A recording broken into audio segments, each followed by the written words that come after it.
आज डॉक्टर बाबासाहेब आंबेडकर यांचा महापरिनिर्वाण दिन. या निमित्तानं त्यांना विनम्र अभिवादन तर करतेच, पण याच निमित्तानं त्यांनी केलेला संघर्ष, त्यांच्या अचिव्हमेंट्स, त्यांनी आपल्याला घालून दिलेले मार्ग आणि त्या मार्गांवर आपण खरंच चालतोय का, या संदर्भातली चर्चा आपण करणार आहोत.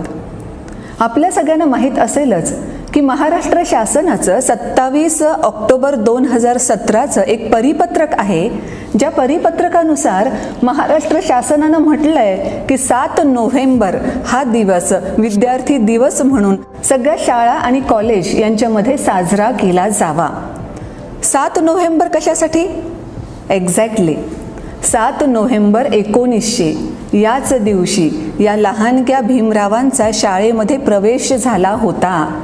आणि म्हणूनच जेव्हा त्यांचा शाळेत प्रवेश झाला, ती एक युगांतराची आणि शैक्षणिक क्रांतीची दिशा ठरली. त्यासोबतच विद्यार्थ्यांना परिश्रम करण्याची खरंच किती आवश्यकता आहे हे सुद्धा विद्यार्थ्यांना आताच्या लक्षात यावं, याच्यासाठी हे परिपत्रक काढण्यात आलं. डॉक्टर बाबासाहेब आंबेडकर यांनी स्वातंत्र्य, समता, बंधुता, न्याय या मानवी मूल्यांची रुजवणूक केली. भारतीय मनामध्ये ही मूल्य रुजवली आणि त्यांचाच भाग म्हणून आपण आता 7 नोव्हेंबर हा दिवस विद्यार्थी दिवस म्हणून साजरा करत आहोत, ज्या निमित्तानं महाराष्ट्रातल्या सगळ्या शाळांमध्ये आणि कॉलेजेसमध्ये डॉक्टर बाबासाहेब आंबेडकर यांच्यावरचे विविध उपक्रम राबवले जातात, ज्यामध्ये मग व्याख्यानमाला, निबंध स्पर्धा, स्लोगन स्पर्धा, काव्यवाचन अशा रीतीनं वेगळे कार्यक्रम होतात. 7 नोव्हेंबर 1900 या रोजी भीमरावांनी खरंच शाळेत प्रवेश केला, पण त्या दिवशी त्यांना काय काय सहन करायचं होतं ही त्या तेव्हाच्या लहानग्या मुलाला जाणीव तरी असेल का? आणि म्हणूनच तर असंही म्हटलं जातं, कोई चिल्ला कर चला गया, कोई चीख कर चला गया, स्कूल के बाहर बैठने वाला एक बच्चा हिंदुस्तान की तकदीर लिख कर चला गया. यांना खूप मोठा संघर्ष करावा लागला. शाळेमध्ये ते गेले. आज आपण विद्यार्थी दिवस साजरा करतो आहोत. त्यांच्या नावावर 32 डिग्र्या आहेत, 9 भाषांचे ते जाणकार होते. हे सगळं आपल्याला माहीत आहे, पण तिथपर्यंत पोहोचण्यासाठी त्यांना संघर्षसुद्धा तेवढाच करावा लागला, याची सुद्धा आपल्याला पुन्हा एकदा जाणीव असली पाहिजे. त्या तुलनेमध्ये आपण किती सुखी आहोत आणि आता आपल्याला हे सुख मिळावं याच्यासाठी त्यांनी केवढा प्रचंड संघर्ष केला, याची जाणीव पुन्हा एकदा आपल्याला होईल. अर्थात त्यांच्या आईंना सुद्धा कल्पना होती की आपला हा लहानगा मुलगा जातोय खऱ्या शाळेमध्ये, पण त्याचं तिथे असणं फार सहज सोपं नाही.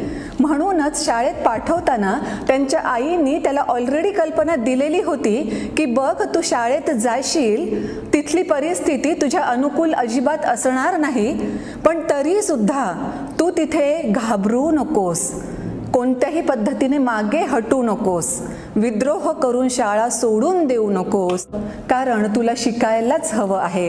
तुला जर स्वतःला मोठं करायचं असेल तर शिक्षणाशिवाय तरणोपाय नाही. हे त्या लहानग्या मुलाला त्यांच्या आईने ऑलरेडी सांगितलेलं होतं आणि खरंच झालं सुद्धा तसंच ना. जेव्हा ते शाळेमध्ये गेले तेव्हा जिथे बाकीचे सगळे मुलं त्यांच्या बूट चपला सोडतात तिथे यांना बसावं लागलं. बाकीच्यांना पाणी व्यवस्थितरित्या मिळतं, पण यांना पाणी सुद्धा दिलं जात नाही. ज्या दिवशी शिपायाची सुटी असेल त्या दिवशी यांना तशीच तहान सोसत राहावं लागतं. म्हणूनच तर त्यांच्या आत्मचरित्रात त्यांनी ते वाक्य लिहिलंय, नो पिऊन नो वॉटर. ज्या दिवशी पिऊन असणार नाही त्या दिवशी मला पाणी मिळणार नाही. पण तरी सुद्धा ते मागे हटले का? अजिबात नाही, कारण त्यांच्या आईनं ऑलरेडी त्यांना सांगितलेलं होतं आणि त्यांच्याही कदाचित त्या बालमनातच लक्षात आलं होतं की आपल्याला शिकायला हवं आहे. पण फक्त हे एवढेच प्रसंग घडले का? अजिबात नाही. फार वाईट प्रसंग त्यांना अनुभवाला आले. जेव्हा वर्गामध्ये शिक्षक काही प्रश्न विचारत विद्यार्थ्यांना आणि जेव्हा सगळ्या विद्यार्थ्यांचेही हात खाली असत, त्या वेळेस देखील या छोट्या भीमरावांचा हात वर असे, कारण त्यांना त्याचं उत्तर येत असे. आणि प्रत्येक वेळेस असं घडायचं की जेव्हा कुणाचेही हात वर नाहीत, यांचा हात वर आहे, तरी सुद्धा शिक्षक त्याला अजिबात प्रश्न विचारत नसत. शेवटी एकदा ह्या भीमरावांनी शिक्षकांना विचारलं सुद्धा की मला येतं ना उत्तर, मला सांगू द्या. बघा हां, त्या लहान मुलाची मानसिकता आपल्याला डोळ्यासमोर धरायला हवी की कुणाला उत्तर येत नाही, मला येत आहे. छोट्या मुलांना किती पटकन वाटतं की येस मला उत्तर येतं तर मला विचारा, मला सांगू द्या. पण तरीसुद्धा कोणीही त्याला सांगू देत नव्हतं. आणि जेव्हा या छोट्या भीमरावांनी विचारलं की मला उत्तर का सांगू देत नाही, तेव्हा शिक्षकांचं अतिशय रूढ उत्तर असं होतं की तुला इथे शाळेच्या म्हणजे वर्गाच्या बाहेर का असे ना, पण बसायला मिळतं हे तुझं नशीब समज, अदरवाईज तुला शिक्षणसुद्धा अलाउड नाही. हे ऐकल्यानंतर तो छोटासा मुलगा आपल्या वडिलांकडे गेला. यावेळेस मात्र सगळ्या अनुभवाला आल्यानंतर त्यांना वाटत होतं की काय करायची आहे ती शाळा जिथे अशा पद्धतीनं पदोपदी अपमानित व्हावं लागत असेल. तेव्हा त्यांच्या वडिलांनी त्यांना सांगितलं की हेच सगळं बदलण्यासाठी तुला शिकायचं आहे. आणि नंतर खरंच हे भीमराव महामानव पदापर्यंत कसे पोहोचले याला इतिहास साक्षी आहे. हा सगळा संघर्ष सहन करत करत ते फॉरेनला सुद्धा गेले. कोलंबिया विद्यापीठामधून त्यांनी PhD घेतली आणि अमेरिकेच्या या कोलंबिया विद्यापीठातून PhD घेतल्यानंतर असंही सगळ्यांच्या लक्षात आलं की साऊथ एशिया रिजनमधला हा पहिला मनुष्य होता ज्याने इकॉनॉमिक्समध्ये PhD घेतलेली होती. फक्त भारतातला नाही म्हटलं मी, साऊथ एशिया रिजनमधला हा पहिला मनुष्य ज्यानं इकॉनॉमिक्समध्ये PhD घेतली आहे. लंडन स्कूल ऑफ इकॉनॉमिक्स यामध्ये सुद्धा त्यांनी DSc केले, doctor of science in economics. 1923 मध्ये त्यांनी हे doctor of science in economics पदवी घेतली. आणि बघा आता हे 2023 वर्ष संपत आलं आहे. या 100 वर्षांमध्ये अजूनही कुणालाही ती पदवी मिळालेली नाही. म्हणजे ज्या छोट्याशा मुलाला शिकणं खूप अवघड जात होतं त्यानं जिद्दीनं आपला संघर्ष कायम ठेवला, त्यानं शिक्षण कायम घेत राहिला आणि मग कुठपर्यंत ते आले तर आज 100 वर्षानंतर सुद्धा कोणी DSc होऊ शकलेलं नाही. इतकंच कशाला आपल्याला हे सुद्धा माहीत असेल की डॉक्टर बाबासाहेब आंबेडकरांची जयंती हा जागतिक स्तरावरचा सगळ्यात मोठा उत्सव मानला जातो, कारण तो जागतिक स्तरावर तेवढ्या मोठ्या प्रमाणात साजरा केला जातो. अमेरिकेतल्या या कोलंबिया विद्यापीठाच्या बाहेर आणि लंडन स्कूल ऑफ इकॉनॉमिक्सच्या लायब्ररीच्याही बाहेर डॉक्टर बाबासाहेब आंबेडकरांचे पुतळे आहेत.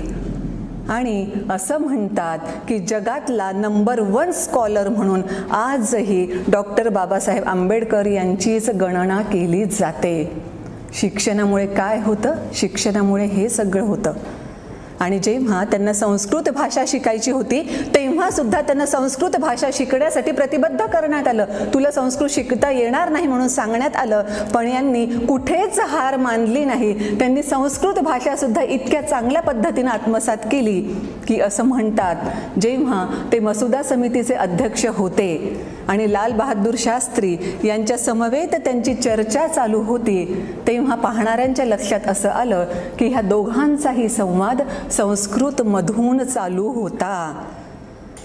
म्हणजे बघा आपणही वेगळे वेगळे विषय घेतो खरे अभ्यासक्रमासाठी, पण ते फक्त परीक्षेत पास होण्यापुरते येतात की खरंच आपल्याला त्यामध्ये वार्तालाप करता येतो, चर्चा करता येते, काही विषय मांडता येतात, हे सुद्धा आपण बघणं गरजेचं आहे. सो या पूर्ण 9 भाषांचे ते अशा रीतीनं जाणकार होते की सगळ्या भाषा, त्या 9 भाषा त्यांना पूर्णतः येत होत्या. आणि जेव्हा ते लाल बहादूर शास्त्रींशी संस्कृतमध्ये बोलत आहेत हे लक्षात आलं तेव्हा अचंबित होण्याची पाळी बाकीच्यांवर होती, कारण त्यांना माहीत होतं की लाल बहादूर शास्त्री ज्या समाजातून आले आहेत त्यानुसार त्यांना संस्कृत येत असणं यात आश्चर्य असं काही नाही, पण ज्या समाजातून डॉक्टर बाबासाहेब आंबेडकर आले आहेत त्यांना संस्कृत भाषा इतक्या चांगल्या रीतीनं येत असणं हे मात्र खरंच आश्चर्याचं होतं. पण हे सगळं डॉक्टर बाबासाहेब आंबेडकरांनी कशाच्या जोरावर मिळवलं तर फक्त स्वतःच्या शिक्षणाच्या जोरावर. डॉक्टर बाबासाहेब आंबेडकर असं म्हणतात, ज्याला दुःखाशी सामना करायचा आहे, दुःखातून सुटका मिळवायची आहे त्याला लढावं लागेल, आणि ज्याला लढायचं आहे त्याला अगोदर शिकावं लागेल, कारण ज्ञानाशिवाय लढणं म्हणजे पराभव निश्चित आहे. हीच गोष्ट लक्षात घेऊन ते स्वतः सातत्यानं शिकत राहिले. 21 तास ते अभ्यास करत राहिले आणि हा त्यांचा विद्या व्यासंग त्यांच्या शेवटपर्यंत कायम होता. म्हणजे आता वेल सेटल्ड झालो आहोत आपण, आता पुढे काही करण्याची गरज नाही असं त्यांना कधीच वाटलं नाही. म्हणून तर जागतिक स्तरावर तेव्हा त्यांची वैयक्तिक लायब्ररी सगळ्यात मोठी होती. पुस्तकं वाचन करणं हा त्यांचा अतिशय महत्त्वाचा आणि आवडीचा छंद होता. या सगळ्या परिस्थितीमध्ये खरंच आपण कुठपर्यंत आहोत? आपणही शिक्षण घेत आहोत खरं, पण त्यांनी ज्यासाठी शिक्षण म्हटलं त्याच पद्धतीने आपण शिक्षण घेतोय का? शिक्षण हे वैचारिक प्रगल्भता निर्माण करणारं असलं पाहिजे, पण आपण जर आपल्यापुरता विचार केला तर शिक्षण हे खरंच आपल्यामध्ये वैचारिक प्रगल्भता निर्माण करतं का? याचा अंतर्मुख होऊन विचार करावा लागेल. जर खरंच शिक्षणानं वैचारिक प्रगल्भता आणली असती तर आपल्याला शिक्षित असणारे असे तरुण दिसले नसते, ज्यांच्या खांद्यावर कोणीतरी दुसरं बंदूक ठेवतं आपापसातले सगळे व्यवहार सेटल करण्यासाठी. कारण यांच्यात वैचारिक प्रगल्भताच तेवढी नाही, शिक्षणानं जी आणायला हवी होती.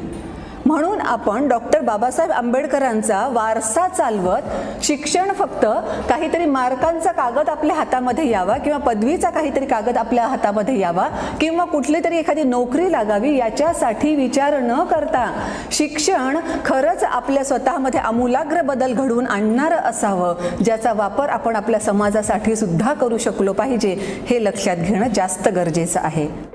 आणि अर्थात हे पण इथे सांगायला हवंच की बाबासाहेब एवढं शिकले होते, फॉरेनमध्ये शिकून आले होते.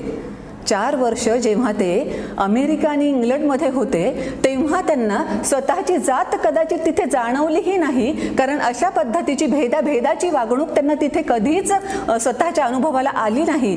पण तिथून उच्च विद्या विभूषित झालेले हे बाबासाहेब जेव्हा पुन्हा भारतात परतले तेव्हा काय झालं? तेव्हा त्यांच्या अंगावर फाईल्स फेकण्यात आल्या, तेव्हा त्यांना पाणी कोणी देत नव्हतं, त्यांच्यासोबत चहा कोणी बसूनही पित नव्हतं. आणि जेव्हा घर शोधण्याची वेळ आली तेव्हा त्यांना घरही नाकारण्यात आलं. आणि एका ठिकाणी वेगळ्या वेगळ्या आलेल्या अनुभवांच्या नुसार डॉक्टर बाबासाहेबांनी लिहून ठेवलेलं आहे की मला लक्षात आलं की जो मनुष्य किंवा जो समाज हिंदू समाजामध्ये अस्पृश्य गणला जातो तोच पारशी समाजामध्येही अस्पृश्य ठरवला जातो, तोच ख्रिश्चनांसाठीही अस्पृश्य ठरतो. आणि पुन्हा त्यांना एक अनुभव असा आला की पुढे त्यांनी तेही लिहिलं की हाच समाज मुस्लिमांसाठी सुद्धा अस्पृश्य ठरतो. केवढी वाईट परिस्थिती! म्हणजे उच्च विद्या विभूषित असतानाही त्यांना हे सहन करावं लागलं. सुदैवानं त्यांनी असं संविधान निर्माण केलं आहे ज्याचा परिणाम म्हणून आज अशा कोणत्याही गोष्टी आपल्याला सहन कराव्या लागत नाहीत. पण मग त्यांनी आपल्यासाठी काय केलं आहे हे लक्षात घेऊन शिक्षण खरंच तेवढ्या पोट तिडकीनं आपण शिकतो का हे आपण बघायला हवंच आहे. आणि म्हणून शिक्षण फक्त पदवीसाठी नोकरीसाठी न राहता जेव्हा ते स्वतःमध्ये आमूलाग्र बदल घडवेल त्या बदलाचा परिणाम म्हणून आपण आपल्या समाजामध्ये बदल घडवून आणू शकू, तेव्हा खऱ्या अर्थानं डॉक्टर बाबासाहेब आंबेडकरांना अपेक्षित असणारं शिक्षण आपण घेत आहोत असं म्हणता येईल. डॉक्टर बाबासाहेब आंबेडकरांचं प्रत्येक वाक्य खरं तर इतकं महत्त्वाचं आहे, पण सगळ्याच गोष्टींचा उहापोह करणं शक्य नाही.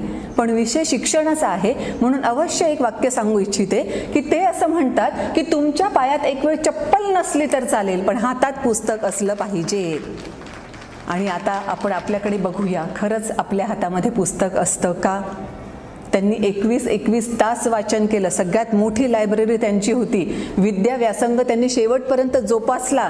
त्याचाही उल्लेख या 27 ऑक्टोबर 2017च्या महाराष्ट्र शासनाच्या परिपत्रकात करण्यात आलेला आहे. ते आजीवन विद्यार्थी होते, विद्या व्यासंग जोपासला म्हणून 7 नोव्हेंबर हा दिवस आपण विद्यार्थी दिवस म्हणून साजरा करतोय. पण खरंच आपण आजीवन विद्यार्थी राहतो का? आजीवन विद्यार्थी राहणं तर दूरची गोष्ट आहे. जेव्हा आपण विद्यार्थी दशेमध्ये असतो तेव्हा तरी खऱ्या अर्थानं आपण व्यवस्थित शिक्षण घेतो का याचा विचार करायला हवा आहे.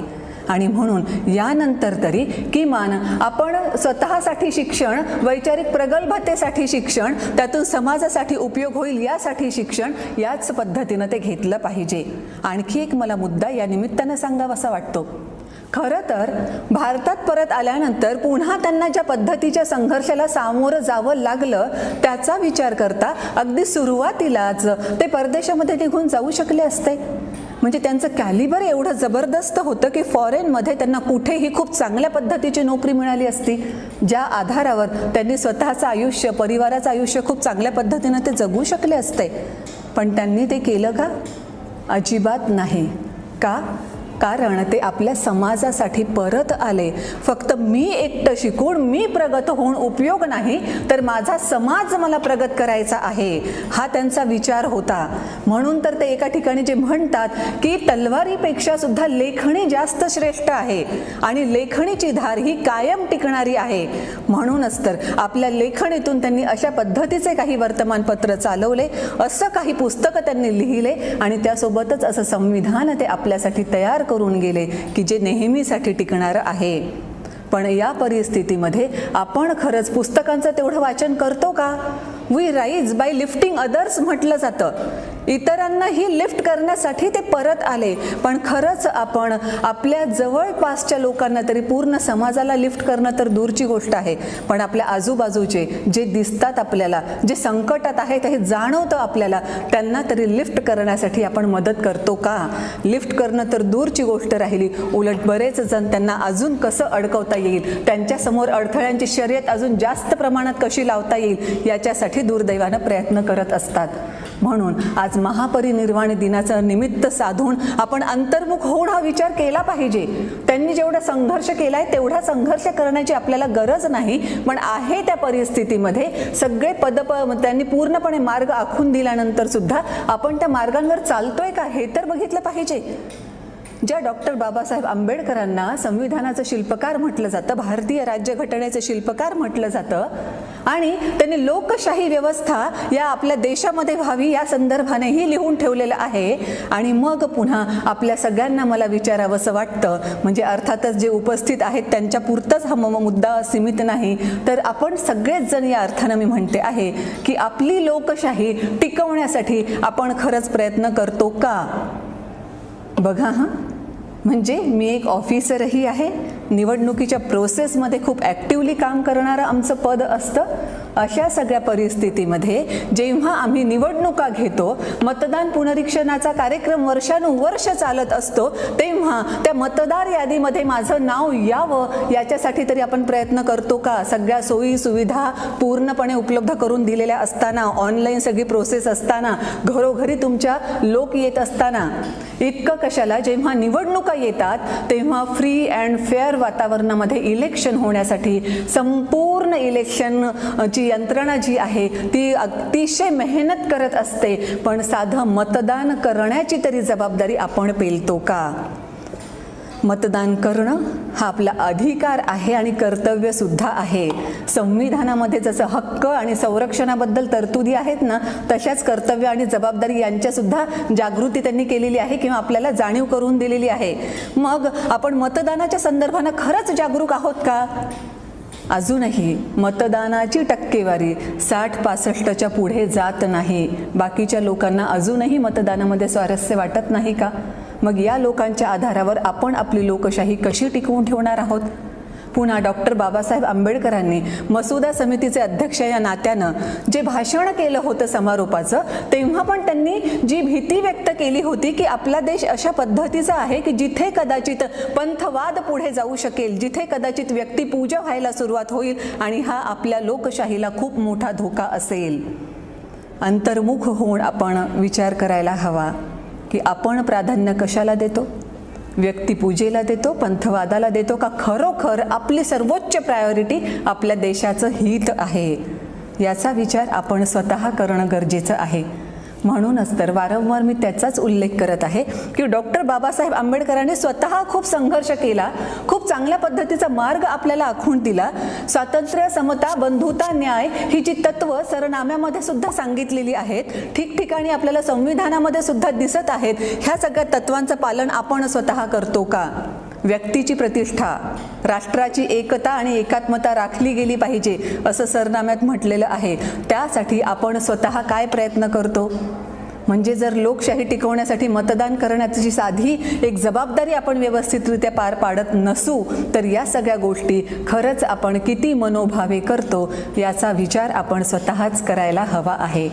म्हणूनच जाता जाता शेवटी एवढंच सांगावंसं वाटतं की ह्या महामानवाला तीच खरी श्रद्धांजली असेल जेव्हा त्यांनी जे निर्माण करून ठेवलेलं आहे त्याचं आपण पालन करायला लागू, त्यांनी दाखवून दिलेल्या मार्गावर आपण चालायला लागू, तेव्हा ती खरी श्रद्धांजली ठरेल. डॉक्टर बाबासाहेब आंबेडकर स्वतःच्या विचारांवर प्रचंड ठाम होते.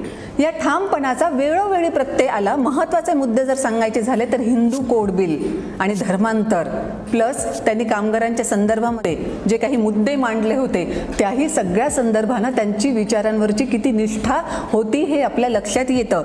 धर्मांतराच्या वेळेसही जेव्हा बाकीचे सगळ्या धर्माचे लोक त्यांना म्हणायला लागले आमच्या धर्मात या, आमच्या धर्मात या, तेव्हा त्या सगळ्या धर्मांचा डॉक्टर बाबासाहेबांचा अभ्यास एवढा दांडगा होता की त्यांनी असे काही प्रश्न त्या लोकांना विचारले की हे सगळे लोक शेवटी निघून गेले. विचारांवर ठाम असणं काय असतं ते अशा रीतीनं असतं. मग आपणही आपल्या विचारांवर ठाम आहोत का याचा तर विचार करूया नक्की. आणि आजच्या या महापरिनिर्वाण दिनाच्या निमित्तानं मी आपल्याकडून अशीच अपेक्षा व्यक्त करत आहे की खरोखर आपण मनोभावे श्रद्धांजली देताना त्यांनी घालून दिलेल्या विचारांवर, त्यांनी आखून दिलेल्या मार्गावर चालण्याचा पूर्णतः प्रयत्न करू. धन्यवाद.